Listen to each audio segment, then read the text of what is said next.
Jasmine Williams stood tall in her designer suit, palms stinging after slapping billionaire CEO Thomas Blackwood across his stunned face. The private jet cabin fell silent. "You'll regret this," he whispered, blood trickling from his lip. She didn't know her entire empire would crumble by sunrise.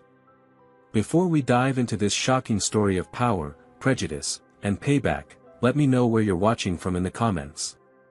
Hit that like button if you've ever witnessed someone stand up to injustice, and subscribe to catch more incredible true stories of resilience against all odds. Now, let's rewind to see how Jasmine Williams found herself in this life-changing confrontation. Jasmine Williams hadn't always owned a private jet. Growing up in South Chicago's roughest neighborhood, luxury had been a distant dream glimpsed only through cracked windows of opportunity. Raised by a single mother who worked 3 jobs, Jasmine learned early that black women had to work twice as hard for half the recognition. "Education is your ticket out," her mother would say, pressing crumpled dollars into Jasmine's palm for SAT prep books while skipping meals herself. That sacrifice paid off. Jasmine graduated top of her class at MIT, declined lucrative offers from Silicon Valley giants, and instead launched Horizon Solutions from her tiny apartment. Her vision, democratizing high-level security technology typically reserved for the wealthy elite. Her revolutionary AI security system could protect homes, businesses, and individuals at a fraction of current market costs. 7 years of 80-hour weeks, ramen dinners, and rejected investor pitches had transformed Horizon Solutions into a $200 million company with offices in 3 cities. At 35, Jasmine had become what business magazines called a rare success story in tech. Their coded language for acknowledging a black woman had somehow penetrated the white male fortress of technology entrepreneurship. Malik Johnson, her best friend since college and now COO, had been there from day one. Together they'd weathered the subtle and not-so-subtle racism of the tech world, investors who spoke only to Malik during pitches despite Jasmine being CEO, security guards following her through her own office building, competitors spreading rumors that she was merely a diversity front for white investors. "We've almost reached escape velocity," Malik told her the morning Thomas Blackwood's office first called. "Blackwood Industries wants to discuss a partnership. This could take us global." Jasmine knew Blackwood's reputation, 60-year-old white billionaire, old money mixed with new technology, connections throughout government and industry. His company, valued at $30 billion, could indeed propel Horizon to international status overnight. Their first meetings had gone surprisingly well. Blackwood, with his silver hair and tailored suits, treated her with apparent respect, though she noticed how his eyes lingered a second too long on her body, how he seemed surprised when she understood complex technical details, how he frequently interrupted her mid-sentence. "Something feels off," she confided to Malik after their third meeting. "He keeps saying, 'your people,' when discussing market demographics." Malik's expression darkened. "I've heard rumors about Blackwood. They say he has a pattern of approaching minority-owned businesses, especially successful black entrepreneurs. He dangles partnership opportunities, then finds ways to acquire their technology while discarding the founders." "That's just rumor," Jasmine countered, though unease crept up her spine. "Just be careful," Malik warned. "We've worked too hard to be another trophy on his wall." Despite these concerns, the potential reward seemed worth the risk. A partnership with Blackwood Industries would mean Horizon security systems in millions of homes worldwide, potentially saving countless lives in vulnerable communities. The meeting on Jasmine's private jet, purchased only months earlier as both business tool and personal victory symbol, was scheduled to finalize partnership details while flying to a major tech conference in San Francisco. Blackwood had asked to review the contract privately before their legal teams met. Jasmine arrived early, settling into her custom leather seat as California's coastline glittered below. When Blackwood boarded, he immediately complained about the jet's size compared to his own fleet. "Quite cozy for a startup," he remarked, emphasizing the last word dismissively. As they reviewed contract terms, Jasmine grew increasingly concerned. The revised document granted Blackwood's company unprecedented access to Horizon's proprietary algorithms, the heart of their innovation. These terms are different from what we discussed, she noted, highlighting a particularly troubling clause. Blackwood waved dismissively. Standard legal language. Nothing to worry your pretty head about. I'd like our legal team to review these changes before proceeding, Jasmine insisted, closing the folder. That's when Blackwood's demeanor transformed. His smile vanished, replaced by a cold stare she recognized from countless confrontations with men unaccustomed to hearing no from women, especially black women. Listen, he said, leaning forward, let's not pretend you've gotten this far on your own merit. We both know what's happening with all these diversity initiatives. I'm offering you a lifeline before this bubble bursts. Jasmine sat perfectly still, her face a practiced mask. Excuse me. Your technology has potential, I'll give you that. But you need someone like me, someone with real experience, to guide it properly. He smiled thinly. My board already thinks I'm crazy for partnering with, well, you know. As the jet soared at 30,000 feet, Jasmine felt something shift inside her. Years of swallowed insults, of smiling through microaggressions, of explaining her existence in spaces designed to exclude her, crystallized into this moment. She discovered another document in the folder, a memo outlining Blackwood's real intentions, acquiring Horizon's patents through a manufactured crisis, planning to remove her as CEO within 6 months. When she confronted him with this evidence, Blackwood didn't even deny it. That's business, sweetie. You should be grateful a girl from the ghetto got this far. Now take the deal before I reconsider. The cabin pressure seemed to drop. Time slowed. 20 years of rage condensed into one perfect moment of clarity. The sound of palm meeting cheek echoed through the luxurious cabin. Everything froze. Blackwood's head snapped sideways, his expression transforming from smugness to shock. A thin trickle of blood appeared at the corner of his mouth where his tooth had cut into his inner lip. Jasmine hadn't planned to slap him. Physical violence had never been her style.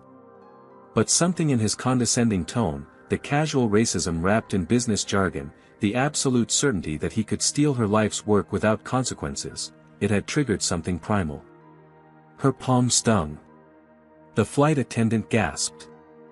Malik half rose from his seat across the aisle, eyes wide with both admiration and horror. For 3 heartbeats, absolute silence filled the cabin. Then Blackwood touched his cheek, examined the blood on his fingertips, and laughed.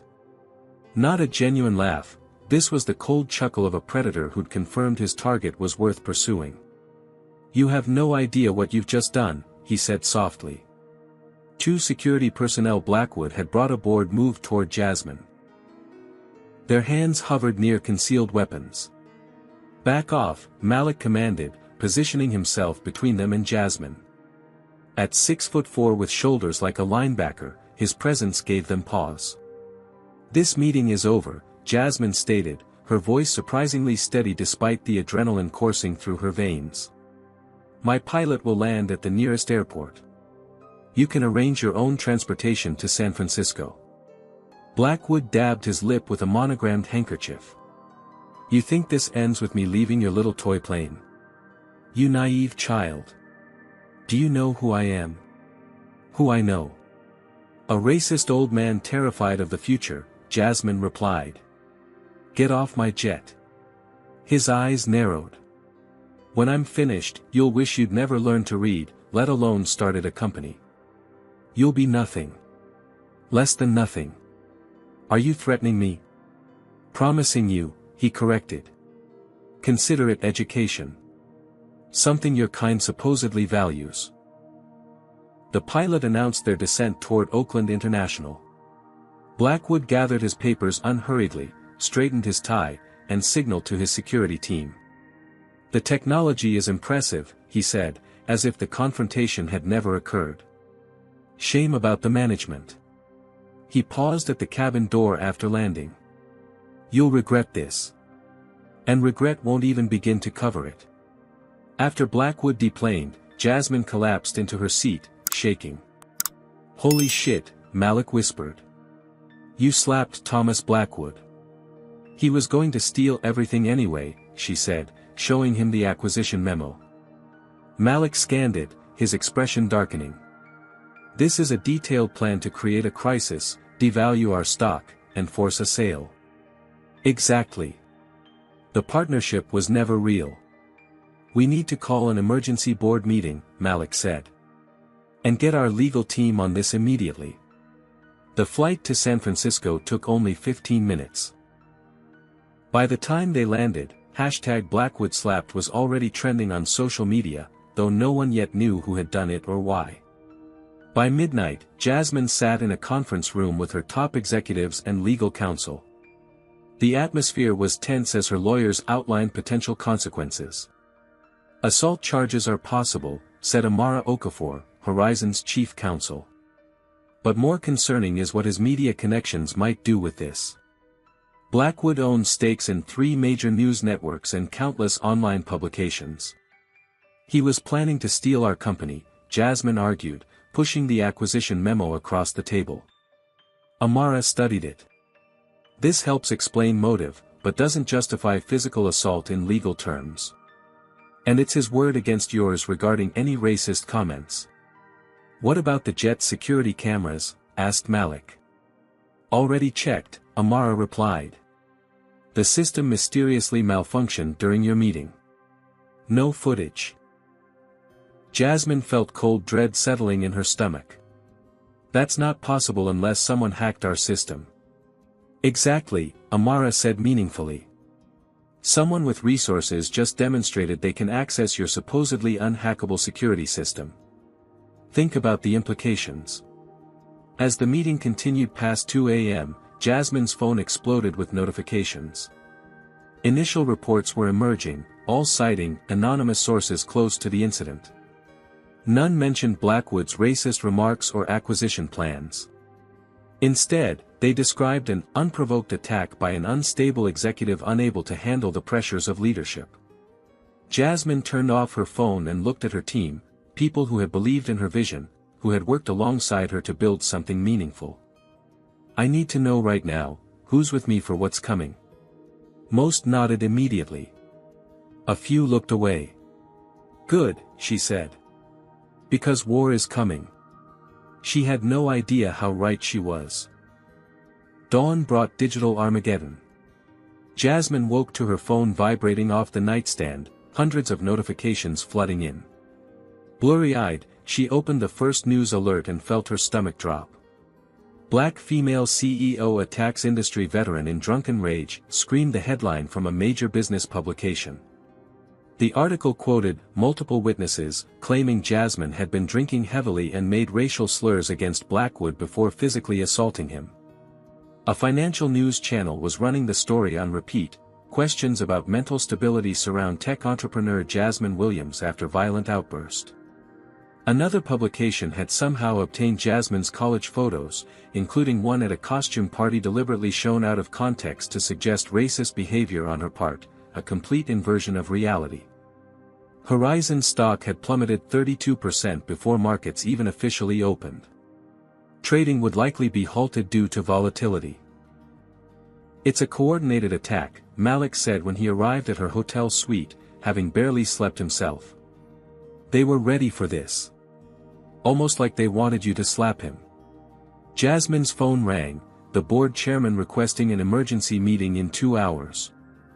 3 major investors had already called demanding explanations. Client emails were pouring in, many pausing contracts pending resolution of leadership concerns.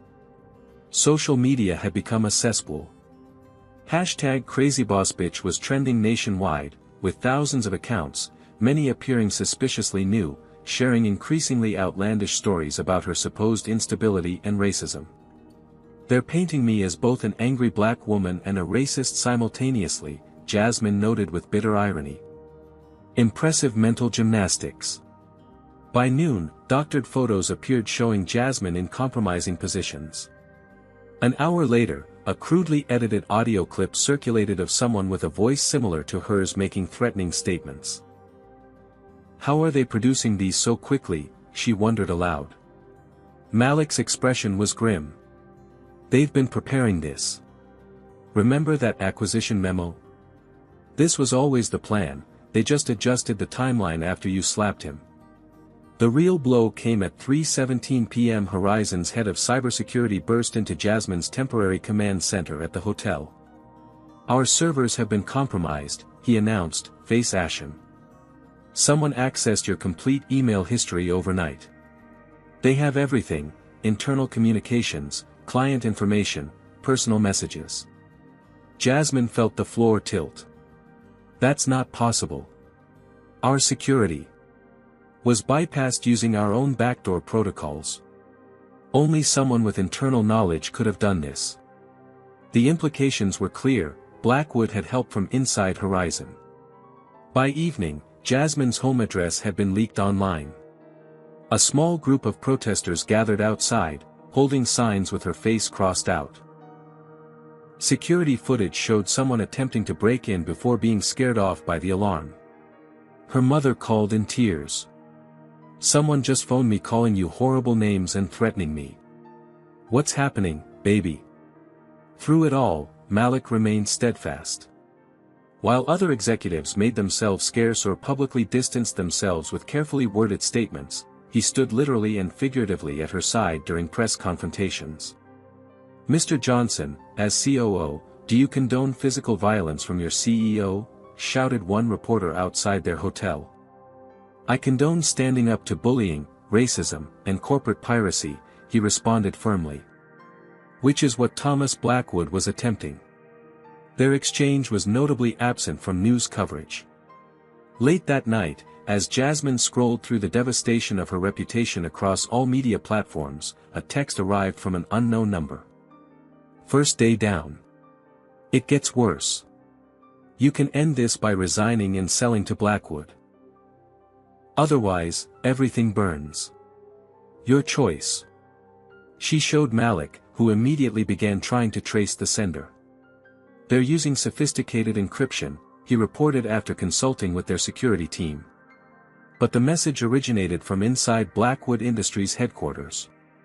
Jasmine stared out the window at San Francisco's glittering skyline. In 24 hours, she'd gone from respected CEO to public villain. Her company was hemorrhaging value. Her privacy had been violated. Her family threatened. All because she refused to let a powerful white man steal what she had built. They think this will break me, she told Malik. They have no idea who they're dealing with. Little did she know that the attack had barely begun.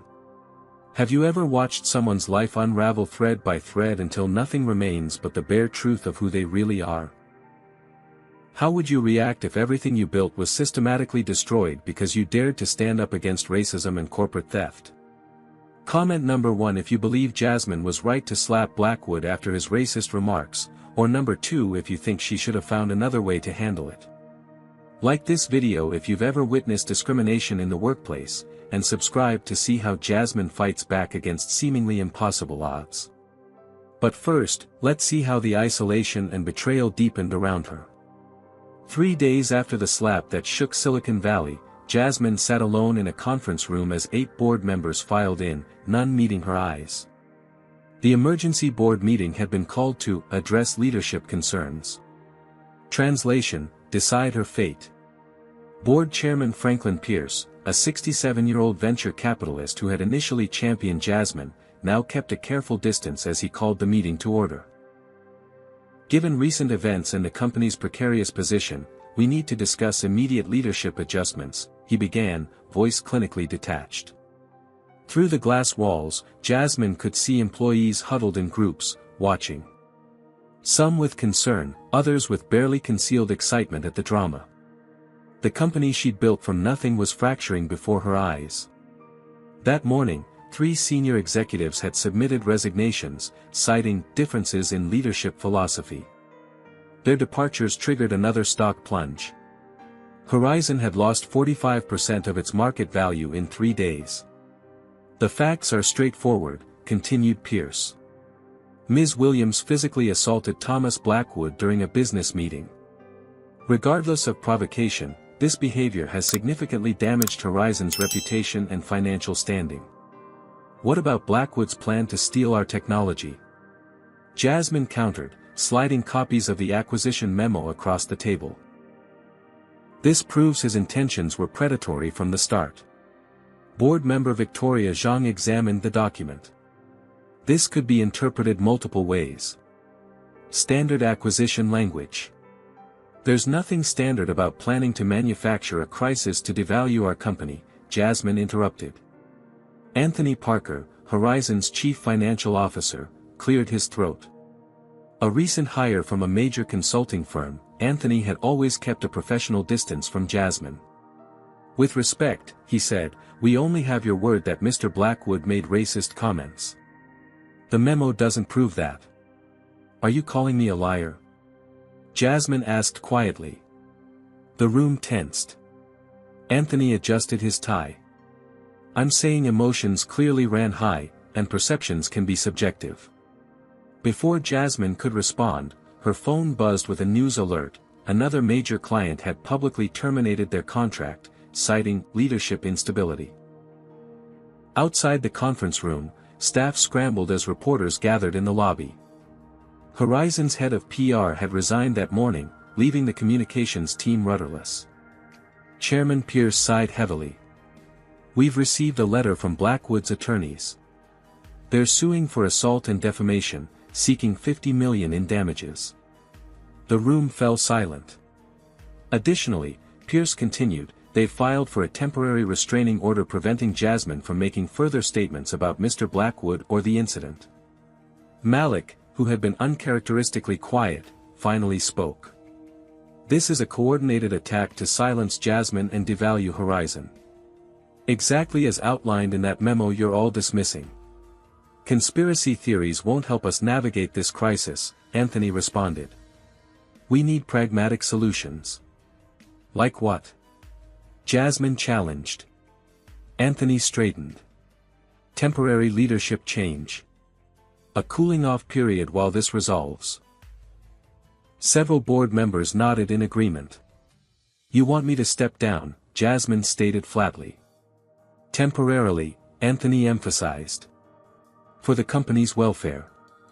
Jasmine stood slowly, keenly aware of eyes watching through glass walls. I built this company from nothing. I've navigated sexism, racism, and constant doubts about my abilities. Now you want me to abandon ship because a powerful white man is upset I wouldn't let him steal my life's work. This isn't about race, Anthony objected.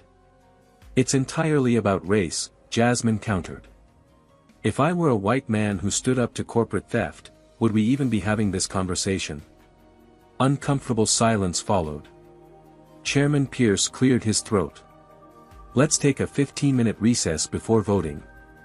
As the room emptied, Jasmine headed to her office to collect her thoughts. Passing the break room, she overheard Anthony speaking in hushed tones. She's playing the race card to distract from her behavior, he was saying to another executive. Classic deflection. Jasmine froze, then silently backed away, heart pounding. She'd suspected Anthony wasn't fully loyal, but hearing his dismissal of her lived experience hit like a physical blow. Back in her office, she found Malik waiting. Something's off with Anthony, she said, recounting what she'd overheard. Malik nodded grimly. I had him investigated after he pushed so hard for the Blackwood partnership. He previously worked for a subsidiary of Blackwood Industries. That connection wasn't on his resume. Why are we just learning this now? The investigator just confirmed it. But there's more. Malik lowered his voice. Anthony had dinner with Blackwood last night. The betrayal stung worse than any headline. He's been Blackwood's plant all along. When the board reconvened, Jasmine watched them with new awareness. How many others had divided loyalties? The vote was 7-2 for temporary removal, only Malik and one other member dissenting. This takes effect immediately, Chairman Pierce announced, avoiding her gaze. Anthony Parker will serve as interim CEO. Anthony had the decency to look uncomfortable as Jasmine gathered her things. Security waited to escort her out, standard protocol for removed executives, but a humiliation nonetheless. As she left the building she designed, reporters shouted questions. Did you make racist comments before attacking Blackwood? Is it true you've had prior violent incidents? Are you checking into rehab for anger management?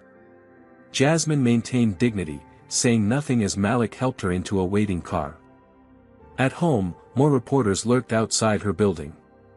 Inside, her apartment phone rang constantly with calls from unknown numbers. Her email contained hundreds of hate messages, some threatening violence. That night, as rain lashed against her windows, Jasmine felt herself sinking into despair. Her mother called, voice trembling as she described reporters harassing her at work. Former classmates were giving interviews about Jasmine's supposed history of volatility, complete fabrications from people she barely remembered. Maybe I should just quit, she whispered to Malik during their nightly strategy call. They're destroying my mother, my reputation, everything I've built. That's exactly what Blackwood wants, Malik reminded her. For you to break. After hanging up, Jasmine sat in darkness, questioning every decision that had led to this moment. The isolation felt absolute. Then her doorbell rang. Through the peephole, she saw Denise Washington, a board member who had voted for her removal. Cautiously, Jasmine opened the door. I shouldn't be here, Denise said, glancing nervously down the hallway. But you need to know something.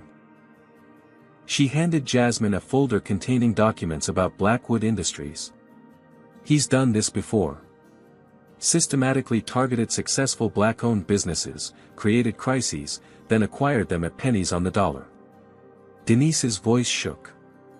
I voted against you today because he threatened my family. I'm sorry. After Denise left, Jasmine pored over the documents. They revealed a pattern spanning 15 years, Blackwood identifying minority-owned businesses with valuable technology, manufacturing controversies around their founders, then acquiring their assets at bargain prices. For the first time in days, purpose replaced despair. This wasn't just about saving her company anymore. It was about exposing a predator who had destroyed countless entrepreneurs simply because he believed their race made them vulnerable targets. Jasmine reached for her phone. Malik? I need you to come over. Bring your laptop. We're not giving up. We're fighting back. 10 days after the infamous slap, Jasmine Williams stood in her mother's modest kitchen in South Chicago, stirring instant coffee in a chipped mug. Her designer clothes had been replaced by sweatpants and a faded university t-shirt. Outside, rain pelted against windows in the same neighborhood she'd fought so hard to escape. Baby, eat something, her mother urged, pushing toast toward her. Jasmine tried to smile. I'm not hungry, Mom. The small television on the counter played yet another news segment about Horizon Solutions' leadership crisis. Anthony Parker's smooth corporate voice announced necessary restructuring as the company's stock hit an all-time low. What the broadcast didn't mention, Jasmine's personal bank accounts had been frozen due to a fraud investigation mysteriously initiated 3 days earlier. Her credit cards were declined everywhere. Her phone service had been cut off. Even her health insurance had been retroactively cancelled due to administrative error. She was using her mother's phone to communicate with Malik, who reported increasingly dire news. Blackwood Industries had announced interest in acquiring key assets from the struggling Horizon Solutions. They're offering 8 cents on the dollar, Malik had texted that morning. Board is considering it. 8 cents on the dollar. Her $200 million company reduced to $16 million overnight. The doorbell rang. Jasmine's mother peered through the curtains, then quickly stepped back. Reporters again, she whispered. Third time today. They'd found her here 2 days ago. Since then, neighbors had been approached for interviews about the troubled CEO's childhood. Someone had spray-painted, "Crazy Bitch," on the sidewalk overnight. Jasmine's mother had worked 30 years as a school administrator. Now she was taking sick days to avoid media harassment. I'm so sorry I brought this to your door, Jasmine said, fighting tears. Her mother squeezed her hand. You stood up to a bully. I raised you right. Jasmine's phone, a prepaid model purchased with cash, buzzed with a news alert. She opened it, then sat heavily at the kitchen table. Blackwood had filed his promised lawsuit, $50 million for assault, defamation, and intentional infliction of emotional distress. The complaint included allegations that Jasmine had used racial slurs during their confrontation, a complete inversion of reality. More disturbing, former Horizon employees were giving interviews describing Jasmine as temperamental, irrational, and increasingly paranoid. People she'd mentored, promoted, celebrated, now turning against her for media attention or perhaps financial incentives. Jasmine closed her eyes, exhaustion washing over her. She hadn't slept properly in days. Every time she checked social media, new accusations appeared. When she tried responding early on, her words were twisted or simply ignored. The systematic dismantling of her life continued with terrifying efficiency. That afternoon, Malik arrived, looking nearly as exhausted as Jasmine felt. They sat at her mother's kitchen table, speaking in hushed tones while rain drummed against the roof. Anthony's called an all-hands meeting for tomorrow, he reported. Word is they're announcing formal acquisition talks with Blackwood. They've already begun transferring our intellectual property. Can they do that without board approval? They got it last night. Emergency session. I was conveniently not informed until afterward. Jasmine pressed her palms against her eyes. This can't be legal. It's technically within bylaws during a company emergency. Anthony's been building his case for weeks, probably months. Every decision, every meeting has been documented to paint you as unstable and the company as failing under your leadership. And Blackwood swoops in as savior. Jasmine laughed bitterly. Perfect narrative. There's more, Malik said, his expression darkening. HR is preparing a report alleging pattern of racial discrimination against white employees under your leadership. That's absurd. Half our executive team is white. Doesn't matter. They found 3 former employees willing to claim you favored black staff. It's completely fabricated, but it makes the perfect counter-narrative to my claims about Blackwood's racism, Jasmine finished. Clever. They sat in silence, rain pattering against windows like tiny fists demanding attention. Maybe we should accept reality, Jasmine finally whispered. They've won. Completely. My reputation is destroyed. The company is gone. My finances are in ruins. Even my mother is suffering. Malik started to object, but Jasmine continued, what's left to fight for? Blackwood has unlimited resources. He owns media outlets, has political connections, can outlast us in court for decades. For the first time since she'd known him, Malik seemed without answers.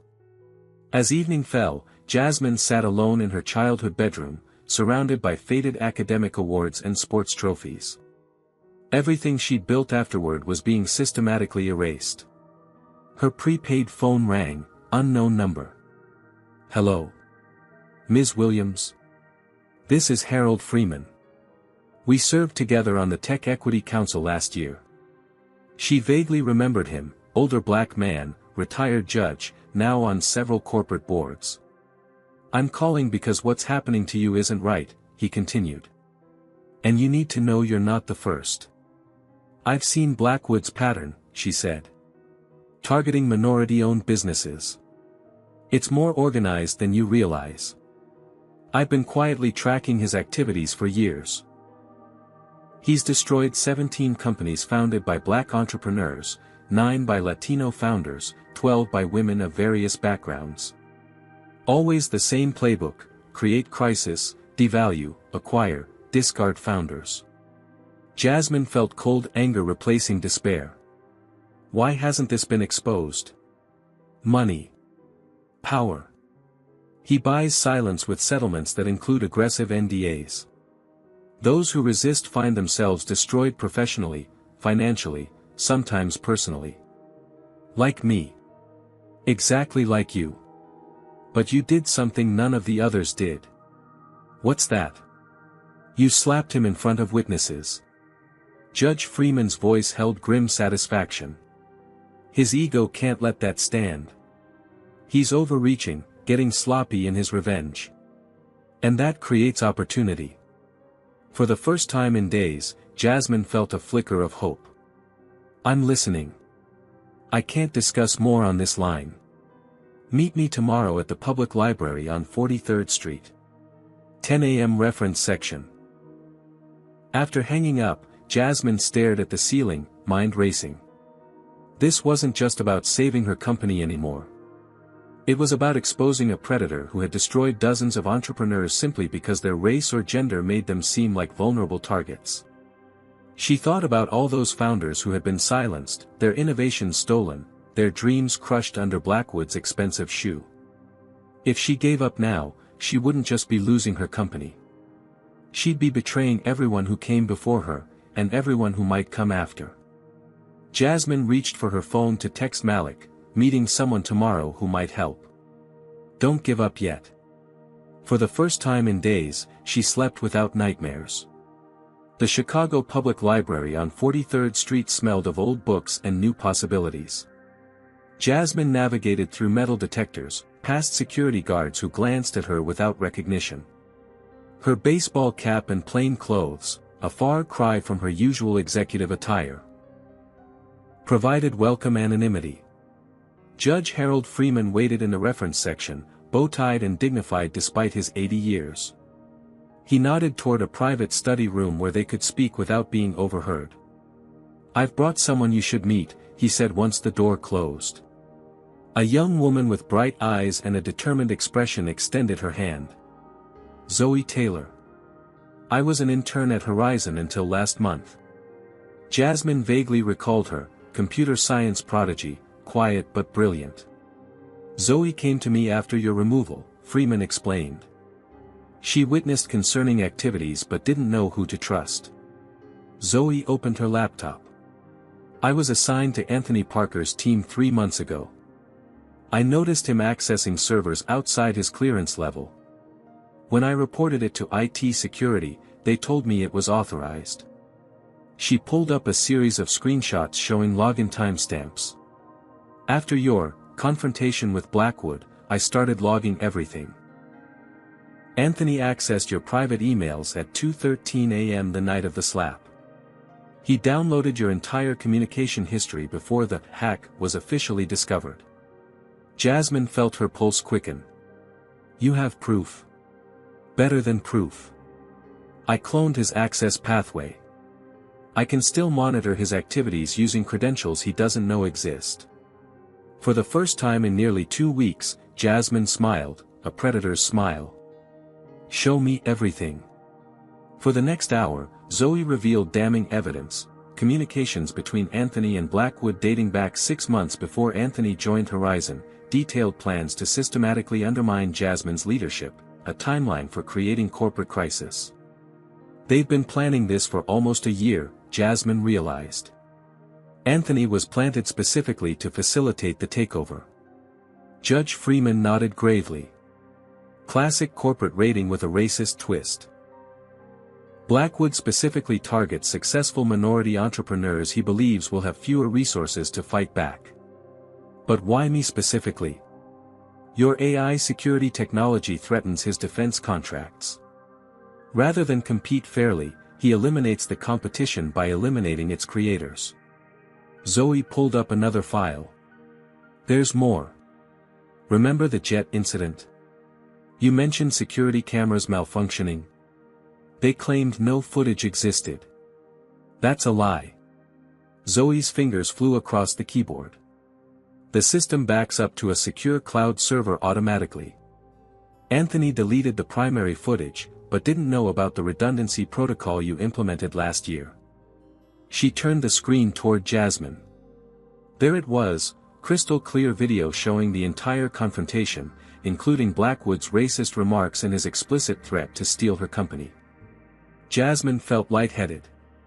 This changes everything. Not if nobody sees it, Freeman cautioned. Blackwood controls enough media outlets to bury this, and he has judges in his pocket who'll issue injunctions against its release.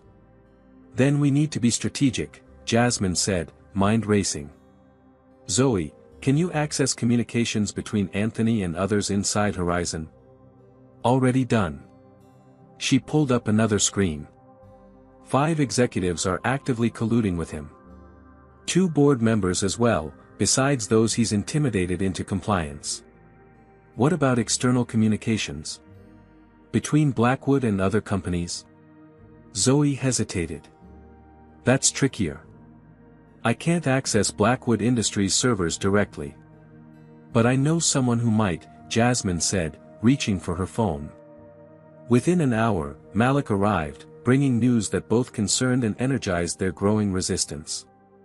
Anthony's accelerated the acquisition timeline, he reported. Blackwood is making a formal offer tomorrow, 12 cents on the dollar now, up from 8. They're portraying it as a generous rescue of a failing company. We need to move quickly, Freeman said. I've contacted others Blackwood has targeted over the years. Many are still bound by NDAs, but they're willing to share information anonymously. By late afternoon, their impromptu war room had expanded to include Amara Okafor, Horizon's chief counsel who had quietly maintained contact with Jasmine, 2 former employees of companies Blackwood had previously acquired and gutted, and Sofia Rodriguez, an investigative journalist known for exposing corporate misconduct. I've been trying to nail Blackwood for years, Sofia explained, examining their evidence. But victims always settle, sources disappear, and evidence vanishes before publication. Not this time, Jasmine promised. They worked through the night, connecting patterns across 15 years of predatory acquisitions. Blackwood had specifically targeted companies founded by black entrepreneurs at a rate 8 times higher than statistical probability would suggest. This isn't opportunistic business, Amara observed. It's a systematic campaign against black success in technology. By dawn, they had outlined a counter-strategy: gather irrefutable evidence, identify a whistleblower inside Blackwood Industries, build a coalition of former victims, and prepare multiple channels for releasing information simultaneously to prevent suppression. Zoe, monitoring Anthony's communications, reported a disturbing development: they're wiping Horizon's servers tonight, creating backups of the technology then deleting originals to prevent recovery. Can you stop it? Jasmine asked. Better. I can create my own backups first and leave evidence of their unauthorized access. As morning light streamed through library windows, Jasmine faced her unlikely alliance. What we're doing carries significant risk. Blackwood has destroyed people for less. Anyone who wants to walk away should do so now. No one moved. Then let's get to work. Over the next 3 days, operating from a series of temporary locations to avoid detection, their resistance movement expanded and solidified. Sofia published the first carefully crafted article questioning the narrative around the slap. It didn't directly accuse Blackwood but raised enough questions to create public doubt. Social media response was initially skeptical. After years of conditioning to see black women as angry and irrational, many dismissed these new perspectives. But seeds of doubt had been planted. Meanwhile, Judge Freeman activated his extensive network, identifying a potential whistleblower inside Blackwood Industries, a vice president who had expressed private concerns about Blackwood's acquisition practices. She's willing to talk but needs guarantees of protection, Freeman reported. Through Zoe's backdoor access, they monitored Anthony's growing panic as their counteroffensive gained momentum. He increased security at Horizon headquarters and accelerated the acquisition timeline. We need the original security footage from the jet, Jasmine decided. It's the linchpin. Without it, everything else could be dismissed as circumstantial. Problem is, Anthony secured the backup server access, Zoe explained. We'd need physical access to Horizon's main security hub. Malik volunteered immediately. I still have credentials. I can get in. It's too dangerous, Jasmine objected. They're watching for you specifically. Which is why I won't go alone. That night, in an operation that felt more spy thriller than corporate dispute, Malik and Amara entered Horizon headquarters during shift change. Using security protocols Jasmine had created but Anthony didn't fully understand, they retrieved the backup footage and escaped undetected. When they returned to their temporary base, a vacant office space owned by one of Freeman's associates, Jasmine watched the unedited footage with tears in her eyes. Every racist comment, every threat, every moment of Blackwood's true character was captured in high definition. "This is what they've been desperate to hide," Sophia whispered, already planning her exposé. "And this is what will bring him down," Jasmine replied, newfound determination hardening her voice. For the first time since the slap, she felt not just hope but certainty. Blackwood had made a critical error in his arrogance. He had chosen a victim who refused to be victimized, who had the skills, connections, and courage to fight back. As their alliance strengthened and evidence mounted, Jasmine recognized the turning point had arrived. The question was no longer whether she could save herself and her company, but how much of Blackwood's empire would remain when she was finished. The hunter had become the hunted. Secure communications are essential, Jasmine explained to her growing alliance, now gathered in the basement of Judge Freeman's South Side home. Everything we say or write must be encrypted. Over the past week, their resistance had evolved from desperate defense to coordinated counterattack. Using her expertise in security systems, Jasmine created a proprietary communication network that bypassed conventional channels Blackwood might monitor. "We need absolute compartmentalization," she continued. "No one knows everything except this core team. If someone is compromised, they can only reveal their piece of the puzzle." Her inner circle now included Malik, Zoe, Judge Freeman, Amara, Sophia, and 3 former victims of Blackwood's predatory tactics who had broken their NDAs to join the fight. On a digital whiteboard, Jasmine mapped their emerging strategy. "We've identified 3 vulnerabilities in Blackwood's operation." She pointed to the first node. Financial irregularities. Judge Freeman's contacts have uncovered offshore accounts used to pay people who helped destroy targeted companies. "We're tracking money flows to prove coordination." The second node, pattern of discrimination. "We've documented 27 cases where Blackwood specifically targeted minority-owned businesses using identical tactics. This establishes intent and method." And finally, internal whistleblowers. "We've confirmed 2 Blackwood executives willing to testify about explicit directives to target companies based on founders' race." Sophia, who had published 3 articles questioning the Blackwood narrative, reported growing public interest. "My first piece got 50,000 views. The latest hit 2 million. People are asking questions. The monolithic narrative is cracking." Initial public skepticism had begun shifting after Sophia released carefully selected clips from the jet footage. Enough to contradict Blackwood's claims without revealing their full evidence. "We're trending in 15 states, Zoe reported, monitoring social media reactions. #Truth Behind the Slap is gaining traction, especially among tech communities and civil rights groups." For Jasmine, watching public sentiment shift felt like witnessing dawn after endless night. The hashtag she'd created, #IStandWithJasmine, had been used over 300,000 times in 24 hours. But significant challenges remained. Anthony had accelerated Horizon's asset transfer, moving proprietary technology to Blackwood-controlled servers. The acquisition announcement was scheduled for the following week, with regulatory approval fast-tracked through Blackwood's political connections. "We need more than public opinion," Amara cautioned. "We need legal intervention before the acquisition completes." Judge Freeman nodded gravely. "My contacts report Blackwood has judges in 3 jurisdictions ready to issue injunctions against any evidence we release. He's prepared for conventional legal challenges." "Then we go unconventional," Jasmine decided. Their plan crystallized over the next 48 hours, simultaneous release of evidence through multiple channels, formal complaints to regulatory agencies documenting racial discrimination, and direct confrontation at the acquisition announcement. Each team member took responsibility for critical components. Zoe continued monitoring Anthony's communications while extracting evidence. Malik coordinated with former Horizon employees still loyal to Jasmine.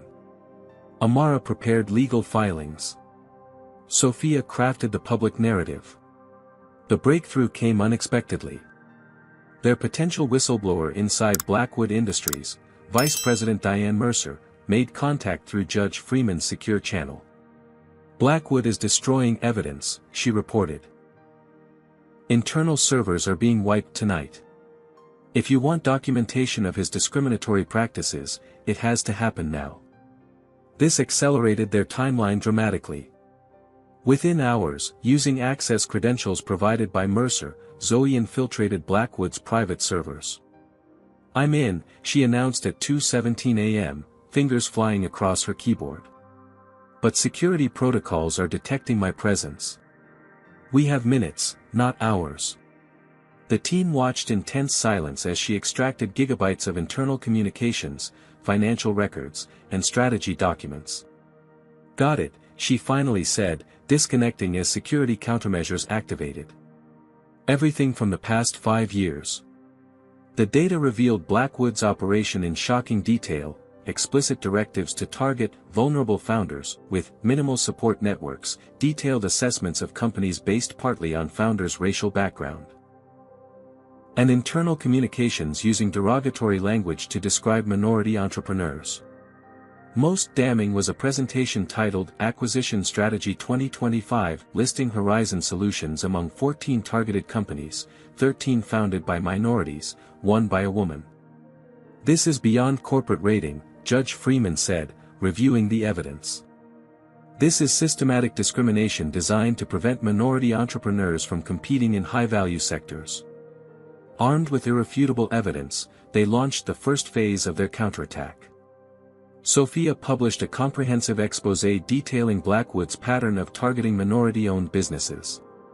Simultaneously, Amara filed complaints with the Securities and Exchange Commission, the Federal Trade Commission, and the Equal Employment Opportunity Commission. Public reaction was immediate and fierce. #Blackwood discrimination trended nationwide.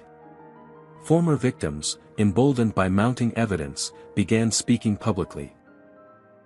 3 major Blackwood investors announced reviews of their relationship with the company. Blackwood's response came swiftly and predictably: blanket denials, threats of defamation lawsuits, and allegations that evidence had been fabricated. More ominously, Jasmine's mother reported men watching her house, following her to work, photographing visitors. "He's getting desperate," Malik observed. "That's when predators are most dangerous." Indeed, that night brought escalation. Anthony confronted Malik at his apartment, accompanied by Horizon's head of security. "We know what you're doing," Anthony said. "This can still end quietly. Tell Jasmine to accept reality before people get hurt." Malik recorded the entire encounter, adding witness intimidation to their growing evidence file. With acquisition day approaching, Jasmine implemented the final phase of their strategy. Using Zoe's backdoor access, they identified everyone complicit in Anthony's conspiracy. Some had been coerced, others willingly participated. Each received personalized evidence of their involvement and one chance for redemption: cooperate with Jasmine's team or face legal consequences. 3 executives immediately reached out, offering testimony about Anthony's instructions to undermine Jasmine's leadership. The night before the acquisition announcement, Jasmine couldn't sleep. After weeks of operating from safe houses, using burner phones, and looking over her shoulder, tomorrow would bring either vindication or complete defeat. "Are you ready?" Malik asked during their final planning call. "I've been ready since he called me a girl from the ghetto," Jasmine replied. In her temporary bedroom, she laid out her outfit for tomorrow's confrontation, not the casual clothes of hiding, but the armor of a CEO, a precisely tailored suit, subtle makeup, understated jewelry. After weeks of being portrayed as unstable and unprofessional, her appearance would project exactly the opposite. She reviewed their evidence one final time, each document, recording, and testimony cataloged and backed up in multiple secure locations. Even if Blackwood somehow stopped her tomorrow, the truth would still emerge. Dawn broke with news that Blackwood Industries stock had dropped 12% in overseas trading. Rumors of regulatory investigation had spooked investors. Blackwood's board called an emergency meeting before the acquisition announcement. "He's feeling the pressure," Judge Freeman reported. "Sources say he's becoming erratic, demanding absolute loyalty, threatening anyone who questions him." Jasmine nodded calmly. Classic cornered predator.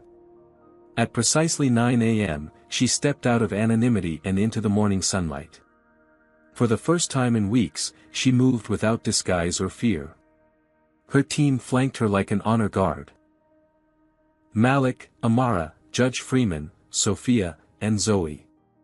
Together they walked toward Blackwood Tower, where in 1 hour, Thomas Blackwood planned to announce his acquisition of Horizon Solutions. Instead, he would face the woman he had underestimated, the woman who refused to become another silent victim. "Remember," Jasmine told her team as they approached the gleaming skyscraper, "this isn't just about me or Horizon anymore. This is for everyone he's ever silenced." The security guards at the lobby entrance recognized her immediately. One reached for his radio, eyes wide with surprise. Jasmine smiled. "Please inform Mr. Blackwood that Jasmine Williams is here. He's expecting me." She wasn't on the approved visitor list, of course.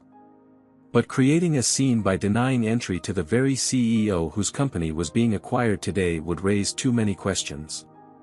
After hurried consultations, they were escorted to the executive elevator. "Nervous?" Malik whispered as they ascended toward the penthouse conference room. Jasmine touched her palm, remembering the slap that had started everything. "Not anymore."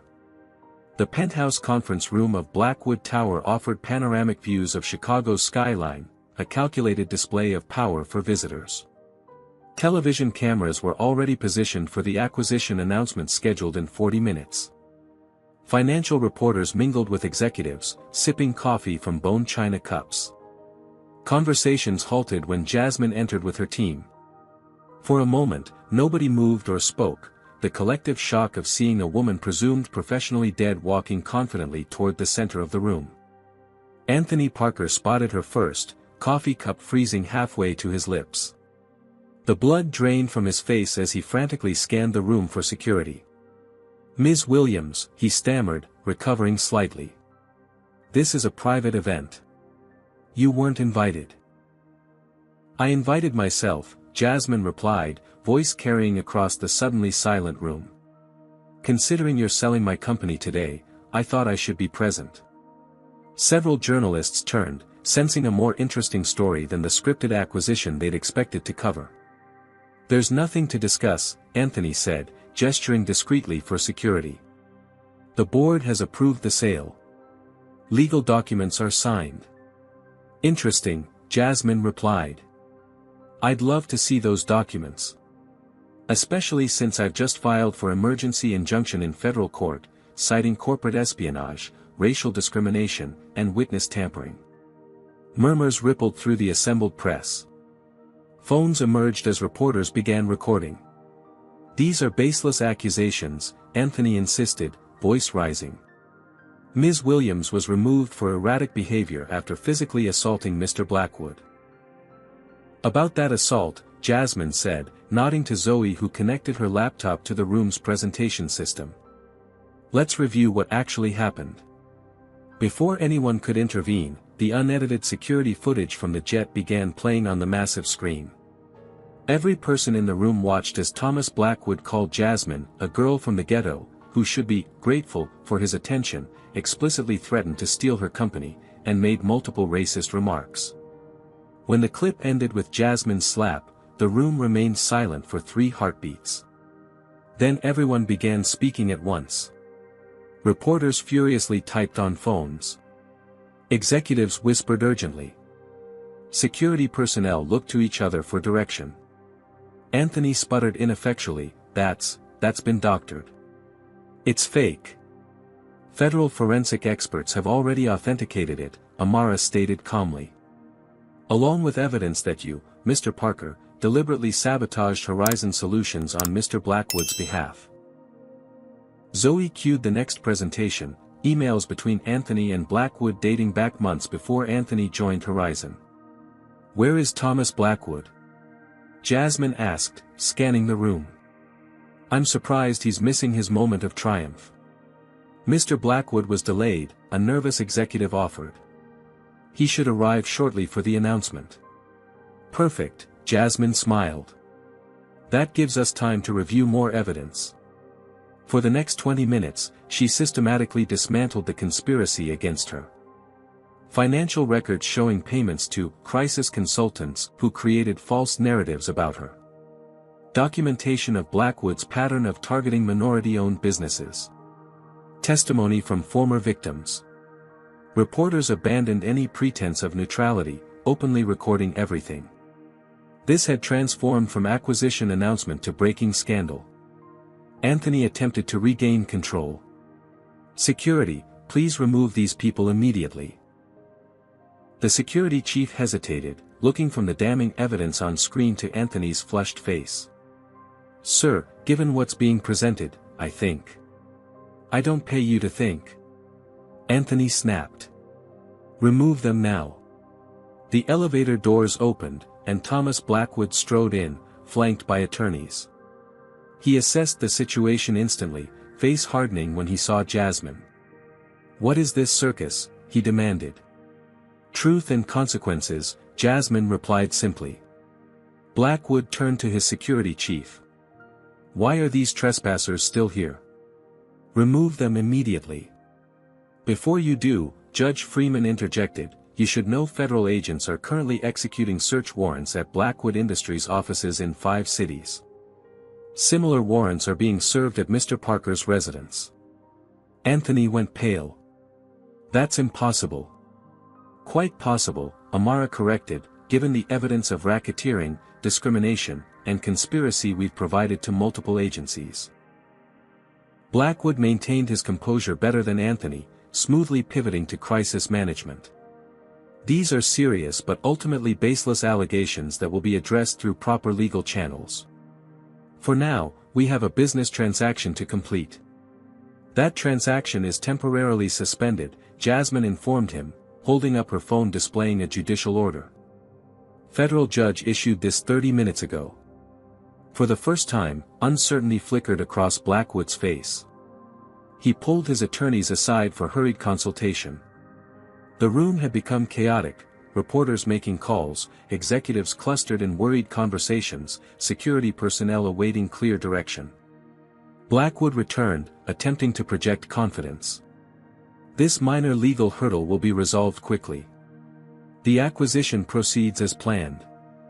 "You might want to check with your board first," Sophia suggested, gesturing toward her phone. "My exposé just published. Your stock has dropped 17% in the last hour. Trading may be halted soon." True panic finally registered on Blackwood's face. He barked orders at subordinates to contact board members, check stock prices, prepare statements. Jasmine approached him directly, stopping just outside his personal space. Everyone nearby fell silent, witnessing the confrontation. "You thought I would be easy to destroy," she said quietly. "A black woman without the connections or resources to fight back. Just another minority entrepreneur you could crush and discard." "I don't know what you're talking about," Blackwood replied coldly. "You told me I'd regret slapping you. But here's what you never understood, Thomas. That slap wasn't just about your racism or your attempt to steal my company. It was about every entrepreneur who looked like me that you've destroyed. Every dream you've crushed because you believed our skin color made us vulnerable targets." Journalists edged closer, recording every word. "Your delusions of persecution don't interest me," Blackwood said dismissively. "This pathetic publicity stunt changes nothing." His phone buzzed. He checked the screen, face tightening as he read a message from his board chairman. Jasmine smiled. "Feeling the ground shift beneath your feet? That's how all your victims felt. The difference is, I'm not falling. You are." Security personnel approached, looking uncomfortable. "Mr. Blackwood, federal agents are in the lobby. They're asking for you specifically." Anthony, who had been frantically making calls, suddenly bolted for a side exit. 2 security guards intercepted him before he reached the door. The mood in the room had transformed completely. The powerful, untouchable Thomas Blackwood now appeared increasingly isolated as subordinates subtly distanced themselves. "This isn't over," Blackwood hissed, leaning close to Jasmine. "You have no idea what I'm capable of." "Actually, I do," Jasmine replied calmly. "That's why you're finished." Federal agents entered the conference room, led by a serious-looking woman who scanned the crowd before approaching Blackwood. "Thomas Blackwood. I'm Special Agent Diana Chen. We have a warrant to search these premises and to question you regarding allegations of corporate espionage, racial discrimination in business practices, witness tampering, and conspiracy." As Blackwood was escorted from his own press conference, reporters surrounded Jasmine, shouting questions. She raised her hands for quiet. "I'll make a brief statement. What you've witnessed today is the exposure of a systematic campaign to destroy minority-owned businesses through illegal and discriminatory practices. This isn't just about saving my company. It's about ensuring every entrepreneur has a fair chance to succeed, regardless of race, gender, or background." Camera flashes punctuated her words as she continued, "To every founder who has been silenced, intimidated, or destroyed by powerful interests who saw your race as a vulnerability, your stories matter. Your innovations matter. And justice is still possible." As the impromptu press conference concluded, Malik approached with breaking news. Horizon's board had called an emergency session, Anthony had been removed as interim CEO, and 3 board members had resigned. Outside Blackwood Tower, Jasmine paused to look up at the gleaming edifice built on the broken dreams of countless entrepreneurs. For the first time in weeks, she felt the weight lifting from her shoulders. The chess game wasn't completely over, legal battles would continue, reputations needed rebuilding, damage required repair. But the king had been cornered. The predator had become prey. Jasmine Williams had done what Thomas Blackwood thought impossible. A black woman from South Chicago had brought down one of the most powerful men in America, not despite her identity but empowered by the resilience it had taught her. The slap heard across Silicon Valley had become the fall heard around the business world. 3 weeks after the dramatic confrontation at Blackwood Tower, Jasmine Williams stood before Horizon Solutions' assembled employees. The company auditorium, silent and tense in recent months, now hummed with anticipation. "Thank you all for coming," she began, surveying faces both familiar and new. Some had stood by her throughout the crisis, others had distanced themselves, believing the narrative constructed against her. Some had actively participated in her removal. All watched her now with varying degrees of curiosity, admiration, or apprehension. "Today marks a new chapter for Horizon," she continued. "The board has unanimously voted to reinstate me as CEO, effective immediately." Applause erupted, hesitant at first, then building to a standing ovation led by Malik and those who had remained loyal. Even former skeptics joined, recognizing which way the corporate winds now blew. Jasmine raised her hand for quiet. "Before we move forward, we must acknowledge what happened. Our company was targeted because of who founded it. Because a black woman dared to innovate in spaces traditionally reserved for others. Because Blackwood Industries saw our diversity as vulnerability rather than strength." She paused, making eye contact with key figures in the audience. "Some of you stood firm during the crisis. Others believed false narratives about me. Some actively worked against this company's interests." Her gaze lingered briefly on executives who had collaborated with Anthony. "Today, I'm offering a clean slate. Not because I've forgotten, but because Horizon's mission matters more than individual grievances."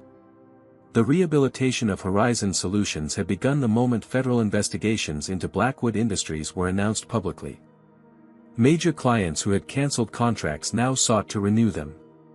Investors who had distanced themselves returned with apologies and fresh capital.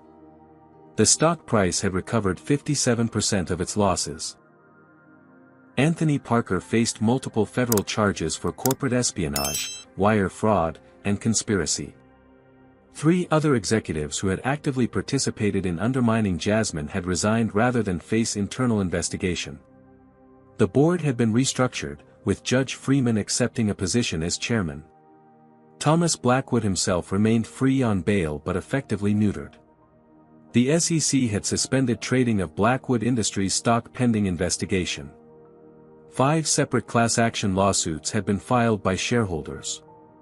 His board had placed him on administrative leave while distancing the company from his actions. Most significantly, 23 entrepreneurs previously targeted by Blackwood had formed a coalition, sharing evidence and testimony about his discriminatory practices. Federal prosecutors were building a RICO case against him personally. After the company meeting, Jasmine retreated to her restored office with Malik, Zoe, now officially Horizon's Chief Information Security Officer, and Amara. The Washington Post interview publishes tomorrow, Amara reported. They're featuring you alongside other minority entrepreneurs who faced similar discrimination. Congress called, Malik added. The House Committee on Financial Services wants you to testify about discriminatory practices in tech acquisitions. Jasmine nodded, the magnitude of their victory still sinking in. What had begun as personal survival had evolved into something much larger, a potential watershed moment for minority entrepreneurs facing systemic barriers. We've been approached about establishing a legal defense fund, Amara continued. To help founders facing similar situations who lack resources to fight back. Make it happen, Jasmine decided immediately. Use $10 million from my personal accounts. 6 months later, Jasmine adjusted her blazer before entering the congressional hearing room. Camera flashes greeted her as she took her seat at the witness table. The gallery was packed with journalists, industry representatives, and members of the public. Ms. Williams, began Congresswoman Patterson, thank you for appearing today. Your written testimony details disturbing patterns of discrimination against minority entrepreneurs. Could you elaborate on how these practices manifest in the technology sector specifically? For the next 3 hours, Jasmine provided methodical evidence of systemic barriers facing Black founders. She named specific companies, practices, and patterns while offering concrete policy recommendations. Meanwhile, across town, Thomas Blackwood sat with his attorneys as federal prosecutors outlined the 37-count indictment against him. The man who had once seemed untouchable now faced potential decades in prison. That evening, in her hotel room, Jasmine video-called her mother.